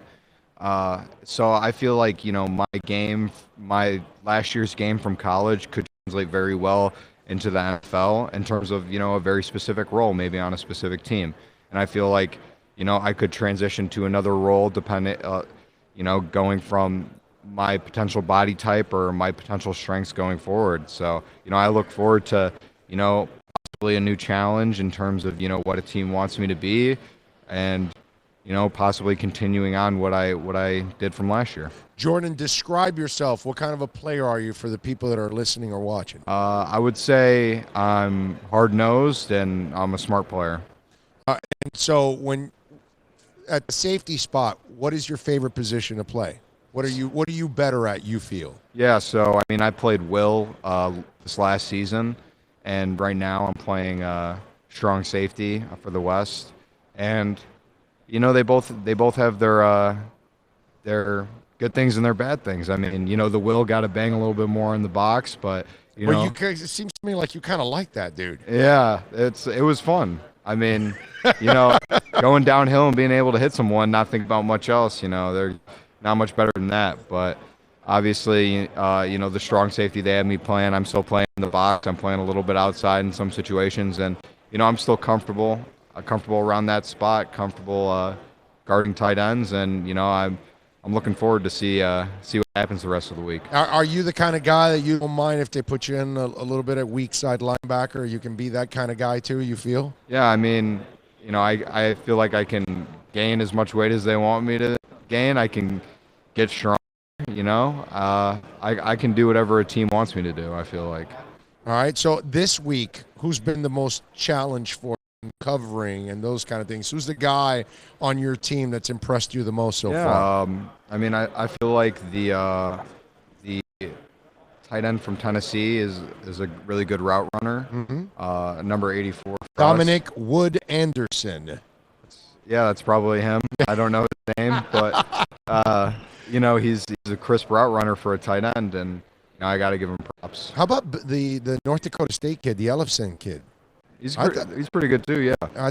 We have everyone here is a great player, so you don't come here if you're not good. Right. No, there's no doubt about that. But Ellefson to me has been a guy that plays hard, man. Yeah. Runs hard. Like when he gets it, like you're gonna have to hit that dude and bring him down. You know what I'm saying? Yeah. Not that you're doing that here, because obviously it's tough. We don't want to get people injured. Tough to tell with that extra. That extra edge people bring when you go into a live period or you go against the real opponent. When you're practicing with your team, you can't really bury anyone, you can't really knock anyone out, but you kind of keep things a lot more reserved, a lot more technical. Michigan safety Jordan Glasgow, by the way, joining us here on the program. I can't let you go without asking you this. When are you guys going to get over that hump of beating Ohio State and getting that part of Michigan football back? Because obviously that's got to be frustrating for you in your career. Yeah, and longer even for John. Yeah, it was for Jim. I'm sorry. Yeah, got him for it was frustrating. While I was there, obviously, I want Michigan to beat Ohio State, although I'm not part of the program now. I'll always be a Michigan Wolverine, and it's difficult to say how long it'll take. I mean, we have a talented team coming on defense. I know that at least. We have our whole defensive line coming back. We have a very talented Mike linebacker, and then we're going to have a very good Will linebacker as well. And then, the DBs are going to have to step up, but I think we're going to have a really talented defense, and hopefully, we can make it happen next year. What is the ingredient that you guys are missing to kind of get over that hump? That Jim's been dying to get that program over that hump. Yeah, I mean, as a player that's sadly, and it's hard to say that's never beaten them. It's hard to say what that X factor is when I haven't seen it on the team itself. So I mean, I'm not, I don't get paid a few $1 million to coach, and that's probably why, because I don't know what it would take at this moment. But I mean, I feel like everyone's just gotta understand, gotta improve from the last year. I mean, if we become a better team than we were last year, then even if we lose to them and then we become a better team from the last year, I mean, eventually we're going to get over that hump. I'm not a Michigan fan, so I don't have a horse in the race, but I'm wondering, and I'm sure you get that question asked, how passionate, how give me an awkward situation with a Michigan fan. Has that happened to you, that they're so passionate and they're probably frustrated? Yeah, I mean, I could give you from probably the last few days. We were at for the Shrine game, actually. Sure. Probably like the Sunday.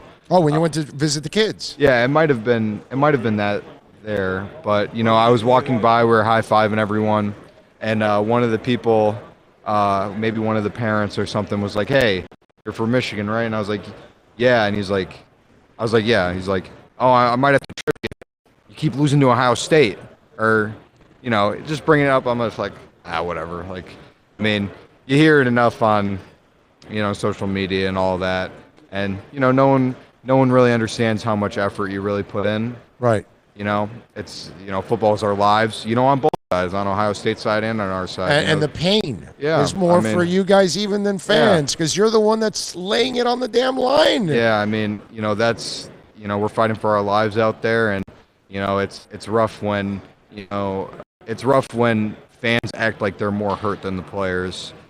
And I mean, you can be extremely passionate about that, and that's fine, but used to hearing it, it's not like I get mad about it. I'm just like, yeah, like that's just how some people react. And well, you got a great attitude about it, because a lot of people might get mad and all frustrated about it, but you kind of, while you may not agree with it, you completely understand that this is this comes with the damn territory. In other words, I mean, you're a fan of Michigan football. You've been a fan your entire life, and we go throughout this stretch that we have, sadly. You're gonna be upset, and when you get the opportunity, you're probably gonna say something to a player. And I understand that.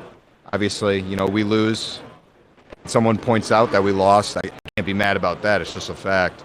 Right. So it would be a different story if they were to say that we didn't care about the game or say something along in a personal way. But I mean, when people just point out a fact, you can't really be mad. You're like, yeah, we lost. So. Jordan, let's bring it full circle. I started the interview by asking you, do your brothers bust your balls about, taking that next step? How much have they helped you? Because I would imagine that, man, that's got to be an awesome positive to have two guys that have been through this entire process. Yeah. And they can walk you through everything, dog. I mean, that's awesome. Yeah, I mean, they did the same thing. I came through college. I mean, they were both walk-ons. I was a walk-on. Really? Yeah. Oh, that's awesome. So that was an even more intense process that I needed help through than this one, because I mean, I was bottom of the barrel back then. So, and I go to them for advice. I'm 20 years old. I hope that everyone would see me as a man. So I don't need much coaching through life as I did when I was, an 18-year-old freshman in college. But, when I need some advice, I reach out to them and I ask for it, and, they're very helpful. They're very positive about it. That is awesome, man. That's a huge positive, because that there's all little loopholes along the way here when they're interviewing you and all that, and so they can warn you about all that stuff ahead of time. How do you think you're going to, because it seems to me like you're a cool customer, but they're going to ask you some funky questions at the combine. They're going to say, hey, Jordan, so the first time you tried heroin, how was it? And they're asking you with a straight face. They know you don't do heroin, but they just want to F with you a little bit. That's fine. I mean, I've had my buttons pushed quite a lot by our coaching staff, and if they're going to point out my flaws or mistakes, or they're going to ask questions like that, I mean, I don't think much, and that's not necessarily a challenge to any. It's not necessarily a challenge to any coaches, but but. I mean, I just look forward to the process, and I look forward to being myself, and hopefully impressing teams with my attitude and the way I go about things. Jordan, thank you for taking some time, man. Real pleasure to do the interview. A real pleasure to get to know you, man. Thank you. Thank you very much. Appreciate you and wish you the best, man. Thank you. You got it. Jordan Glasgow from Michigan. Let's take a quick break. We'll come back with more right here on the Big O Show.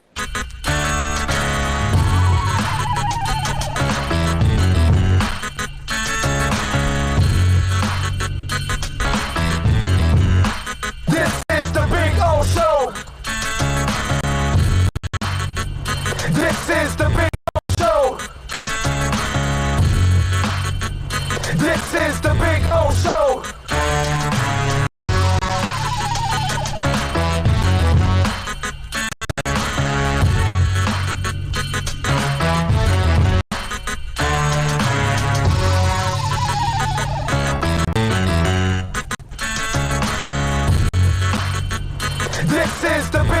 Plus tax tech title includes a 89 dealer fee on approved credit. Offers end 11/10/19. Over 1,500 Toyotas are on the ground, and truckloads of new 2020 Toyotas just keep on coming. To eliminate all 2019 models, Toyota of Hollywood is holding the ultimate 2019 model year changeover event. Make us an offer, any offer, and you can buy a Toyota at up to 50% less than their original MSRP when new and used. 50% less. A pre-owned 2019 RAV4, not $30,000, $19,775. A pre-owned 2019 Camry LE, not $26,000, $17,775. A pre-owned 2019 Corolla LE, not $22,000, $12,775. Pay up to 50% less at Toyota of Hollywood, the #1 volume Toyota dealer, based on total retail sales of new Toyotas in the Southeast region for 2014 to 2018 per SET, on 441 between Hollywood Boulevard and Sheridan Street. Open till midnight. Thinking about buying or refinancing a home? Act now. Home values are ticking up. Don't put off making a move any longer. Call Michael Kodsey now at Choice Mortgage Bank, 561-441-2730, while mortgage interest rates are still at historical lows. Call now to get pre-approved and buy your dream home. If you're currently paying over $800 a month for rent, call 561-441-2730 now before interest rates go up. Down payments as low as 3.5%. Veterans may qualify for no money down. If you own a home, but you're upside down, Michael Kodsey can help. If you're being denied by your bank or your loan process is taking too long, call 561-441-2730. Act now while fixed rates are still under 3.5%. Offices in Boca and Boynton Beach. Rates and terms subject to change daily without notice. Equal housing lender. NMLS 122081.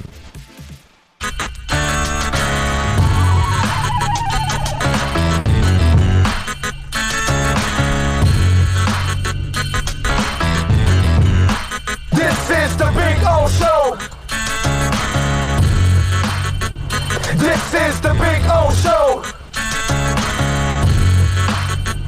This is the Big O Show. All right, welcome back. We take you for a few more minutes here on the program. We're coming to you live, of course, from the Trade Winds Resort here in St. Pete. the headquarters for the East-West Shrine game. By the way, I really enjoyed that interview with Jordan Glasgow.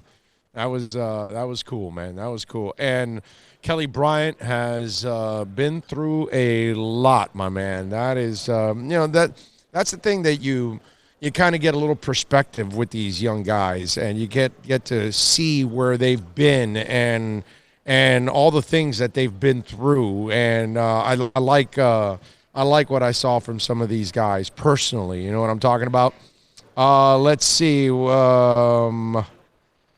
Let's see. One guy says, I used to love listening to Big O show, Bustin' Balls with Omar Kelly and others. Big O calls it out like he sees it and not with BS classes. Thank you, David. I appreciate that. That's very nice of you. Let's see. And he says, he said the phone lines are coming soon. They are. I'm working on it.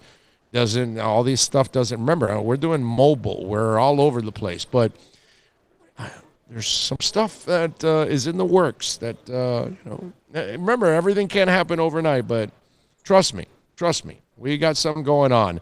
Let's see. Big O tells it like it is. That's why I got him taken off the radio. There you go. That's what got him taken off the radio. I mean, yes and no, because I'll give you an example. Intercom just fired Jade Alexander. Okay? It's a terrible company. It treats people like crap, whether it's Josh Friedman, whether it's Alex Dono or whoever else that they've fired over the last couple years. Jade Alexander has #1 ratings. She's phenomenal with clients. Listeners love her, and they fired her. Morons. It's a terrible business, man. Don't get into the radio business. It gets worse and worse every single day. And companies like Intercom are destroying it. It just is what it is. They do not treat people like human beings. That's all it is. I mean, listen, I'm a hard ass, okay? I'm the first guy to tell you that. I got no problem saying that, all right? I am going to do things the way I think they should be done, and I'm going to call things like I see it, and I'm not really going to be into the fluff. So I get it that sometimes it's going to be tough on a program director. If he has to play the politics with teams and all that, that's going to be tough. But when you talk about a person like Jade Alexander, who is creme de la creme, I mean, not going to give you any issues whatsoever. I'm going to be busting people's balls, and that may end up causing some issues for you. You know what I mean? University of Miami's ultra sensitive. Oh, my God, they used to flip out with me.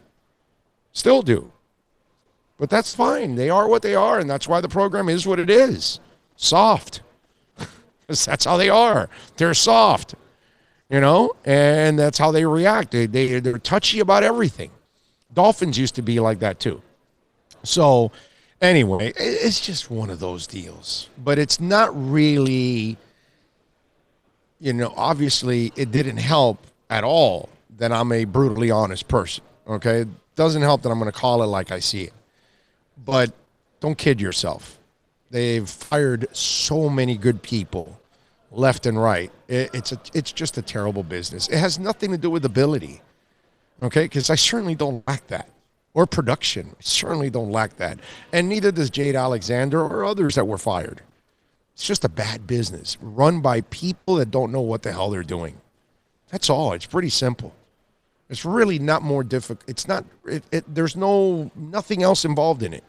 It's just incompetence all the way. Put it this way. It's a company that is syndicating its own local show on 2 stations. Just think about how incredibly stupid that is.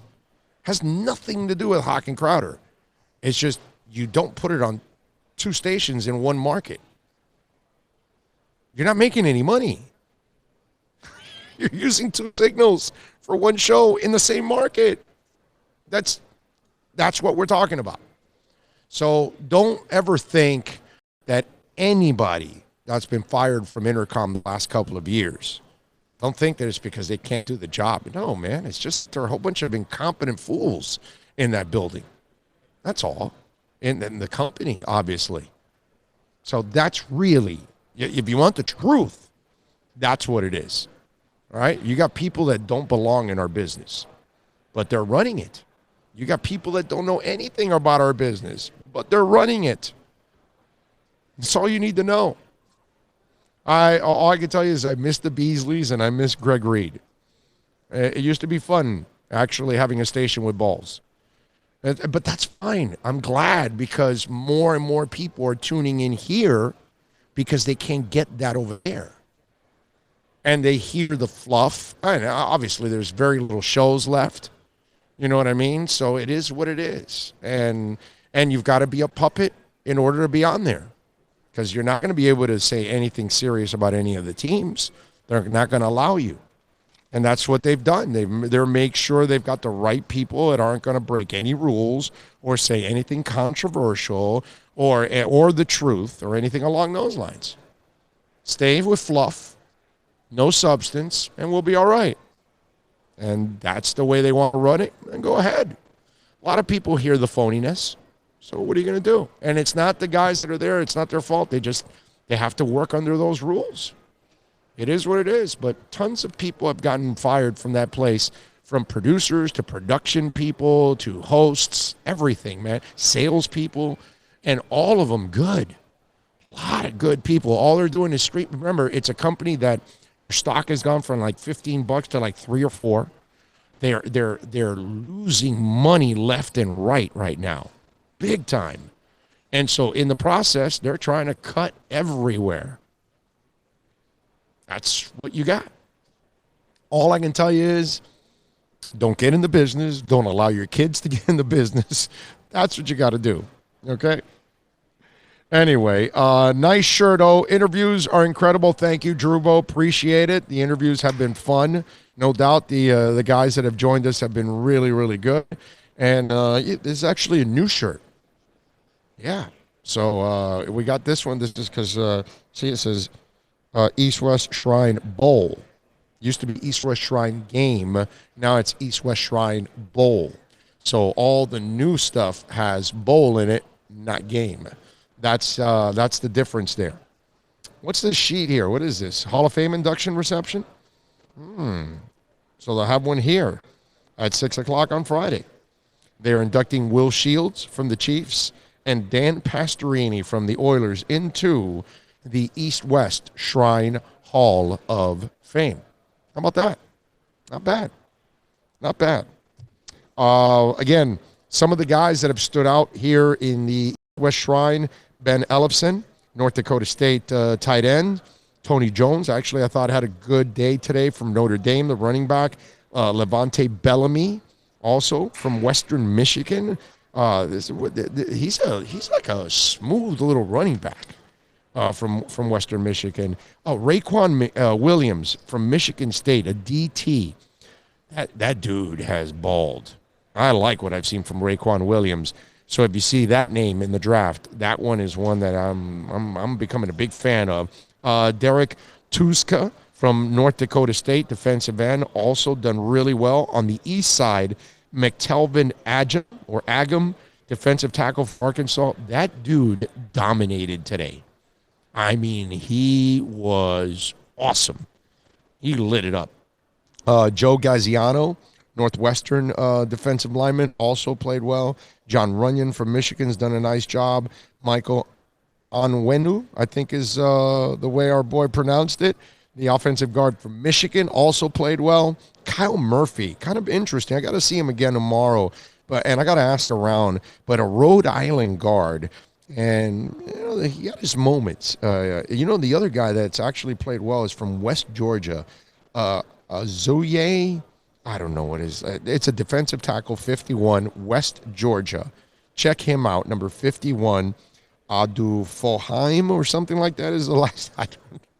It's kind of a challenge. Rodney Clemens, also from SMU, a safety, is another guy that's also caught my eye here in the first couple of days of practice when the East and the West have taken the field. So those are some of the dudes that you can look at. We'll give you some more names tomorrow on some of the guys that could be standing out. see what we got if on the text line, on the accidentlawfirm.com text line, on the chat board there for Yahoo. And remember, folks, that you can always follow us on social media at Big O Show and on Instagram at Big O Radio Show.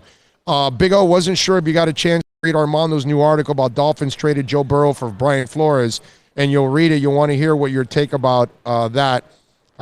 Again, to me, it's just, it's just a reach at this point because nobody wanted Joe Burrow at the beginning of the year. So it really makes no sense to say that.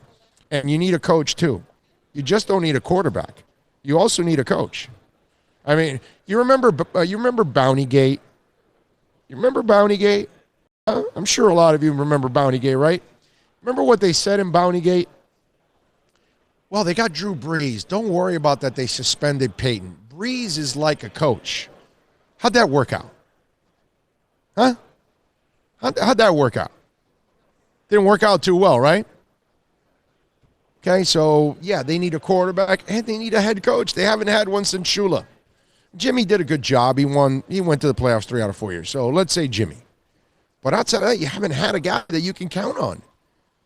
So you got to figure out Flores too. You can't complain about one or the other. You're not going to win without both. That's just the way it is. Wow, I didn't realize Macaulay Culkin was QB of LSU. He doesn't look like Macaulay Culkin. I get like the kind of look that he has that's kind of Macaulay, but it's not really like, but that's kind of funny. Are you going to finally admit that the punk move by Flores he did to Shea? No, that's his coach. I don't really care. I don't know if that's a good move or a bad move. I'm not jumping over somebody that I don't have enough information on. Maybe the guy wasn't a good coach. Maybe he was carried by his players. I don't know. Big O, what are your thoughts on the Hurricanes report by Barry Jackson about partying and drug tests? Are you having Manny Navarro? Well, we already had Manny Navarro on for all that. We had him on today, so that segment is there, and you can listen to it. But, I mean, overall, it's Manny needs Alonzo Highsmith is what happens now. That's it. Zoe needs to be hired. Somebody needs to overlook this football program. The people above at the administrative level cannot do it. Okay, Lake James is not suited for it. So you need to bring somebody else in. And then maybe needs to be policed. Oh, thank God you guys are back on. I was trying to listen to that ass crap clown show on QAM while you were at practice. Listen, I'm not going to pick on the guy. Those guys are great. I'm not worried about that. I appreciate you listening to us, and I appreciate it because I know you're going to get hardcore sports talk here that you're not going to be able to get anywhere else. You're going to get draft coverage here that you're not going to get anywhere else. So I completely understand. I really do. All right, we are gonna wrap it up here on the show. By the way, we appreciate all of you for tuning in as always and supporting us. However you support us and support our sponsors, of course, because without the sponsors, we are toast. We will have no show. So make sure you support our sponsors. Okay, from Choice Mortgage Bank to VSS West Pines to Caneswear to Toyota of Hollywood, Craig Zinn Acura. Please make sure you support all of our sponsors because without them, we will not be able to continue this and give you all the draft coverage and start to do all the stuff that we want to do and grow. So we thank all of you for tuning in. We thank our incredible sponsors. We thank all the great people out here at the Trade Winds Resort, Jessica Williams, all the great people that have accommodated us out here to make it nice and easy for us to broadcast. We appreciate it immensely. Tomorrow will be our final shows here, and we will have plenty of interviews for you tomorrow here on the program. On behalf of Bill, on behalf of John, both of our producers who do an excellent job, we thank you all. We will see you tomorrow live from the Trade Winds Resort in sight of the East West Shrine Bowl.